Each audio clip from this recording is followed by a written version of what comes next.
هاعمل معاكم النهاردة أحلى وأطعم صينية بطاطا ممكن تدوقوها. البطاطا طبعا من الحاجات اللي بنحبها جدا في الشتاء، وممكن نعملها بأكتر من طريقة. هنعملها النهاردة بطريقة حلوة وسهلة قوي، ومش هتاخد معاكم وقت في تحضيرها. وهنحط عليها شوية توابل بسيطة، بس هتودي صينية البطاطا دي في حتة تانية خالص، بتخلي طعمها رائع. يلا بينا نعملها على طول. بس لو أول مرة تشوفوني أنا جيهان عزب. إذا عجبكم الفيديو ما تنسوش تعملوا له لايك وشير، وإذا كنتم جداد على القناة يسعدني اشتراككم ووجودكم معايا فيها. جبت البطاطا وشويتها في الفرن بالطريقة العادية بتاعتنا، نحطها بقى في صينية أو نلفها بفويل الأسهل بالنسبة لكم. شوي البطاطا في الفرن ما بيخليش فيها سوائل كتير، وطعمها كمان وهي مشوية مختلف تماما عن لما بنسلقها. هنحاول بقى نشيل القشرة بالراحة كده وهي سخنة، عشان لما نضيف عليها بقية المكونات تندمج معاها بسرعة. وبهرسة البطاطس أو بشوكة هنهرسها الأول لوحدها كويس، وبعدين هنضيف عليها ربع كوباية من السكر. ودوقوها وظبطوا طعم السكر زي ما بتحبوا أكتر أو أقل.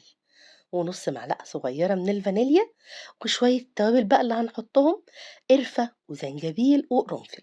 هنحط منهم رشة بسيطة قوي على طرف المعلقة، ما نزودش، وخصوصا الزنجبيل والقرنفل عشان ما تمررش. مش قادرة أقول لكم بيفرقوا إزاي في طعم البطاطا، بتبقى روعة. وفي المرحلة دي بقى اللي عايز يضيف قشطة، مكسرات، زبدة، اللي انتوا تحبوه والمتوفر عندكم حطوه. انا كان عندي قشطة بتاعت وش اللبن، حطيت منها معلقتين كبار كده حلوين مليانين، بيدوها طعم حلو قوي. ونخلط بقى الكلام ده كله مع بعض، المكونات تندمج مع بعضها. ونجيب الصينية ندهنها بمسحة خفيفة من الزبدة أو السمنة، ونحط فيها البطاطا، ونحاول نسويها عشان تبقى كلها بسمك واحد. ممكن نخبطها كده خبطتين بالراحة عشان تبقى متساوية. ونسيبها بقى على جنب شوية ونجهز الكريمة. في طاسة على النار هنحط معلقتين كبار مليانين من الزبدة أو السمنة، هنسيبهم يسيحوا، ونحط عليهم معلقتين كبار مليانين بس بشكل هرمي من الدقيق. نقلبهم مع بعض يستوي ولونه يبقى ذهبي خفيف. ودايما وانتوا بتعملوا البشاميل عشان ما يكلكعش منكم، خلوا الدقيق يبقى سايح في السمنة. وهنضيف عليهم كوبايتين وربع من الحليب، ومعلقة أو معلقة ونص من السكر. ودوقوا قبل ما تحطوا السكر كله مرة واحدة، ظبطوا الطعم زي ما بتحبوا. كمية الكريمة دي بتبقى مظبوطة وبتعمل لي طبقة خفيفة على الوش. لو عايزين كريمة أكتر زودوا المكونات كلها. كل معلقة دقيق مليانة بتاخد معلقة زبدة وكوباية من الحليب، يعني بس نزود معلقة أو معلقتين من الحليب. هنقلب بقى لحد ما القوام يبتدي يتقل معانا، وأول ما تغلي هنقفل عليها على طول.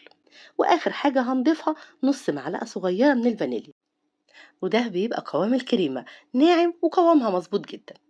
هنحطها بقى على وش البطاطا، بس آخر شوية صغيرة هنحط عليهم معلقة كبيرة من القشطة، نقلبها معاهم، هي هتسيح من سخونية الكريمة على طول. ونرجع نوزعهم على الوش كله. معلقة القشطة دي بتدي طعم حلو قوي، وهتدي كمان الوش لون حلو. هندخلها بقى فرن ساخن على درجة حرارة متوسطة لمدة 10 دقايق، مش أكتر من كده. هي كل حاجة فيها مستوية، أنا عايزة بس المكونات تسخن كلها مع بعضها. وأول ما نلاقيها عملت فقاعات كده من الجوانب أو النص، نقفل عليها على طول، ونفتح الشواية تاخد اللون الحلو ده. نطلعها ونقدمها وهي سخنة، بس نسيبها تهدى شوية 5 ولا 10 دقايق عشان نعرف نقطعها. واختياري للي حابب هنحط على الوش شوية من صوص الكراميل. مش قادرة أقول لكم بيخلي طعمها حلو قد إيه، بتبقى تحفة. لو هتحطوا صوص الكراميل ما تكتروش السكر في البطاطا والكريمة. وصفة لذيذة جدا وسهلة، وما خدتش وقت خالص في تحضيرها. جربوها هتعجبكم جدا، وبألف هنا على قلوبكم مقدما. إذا عجبكم الفيديو ما تنسوش تعملوا له لايك وشير، وفعلوا زر الجرس عشان يوصل لكم إشعار بأي فيديو جديد هنزله. وأشوفكم على خير.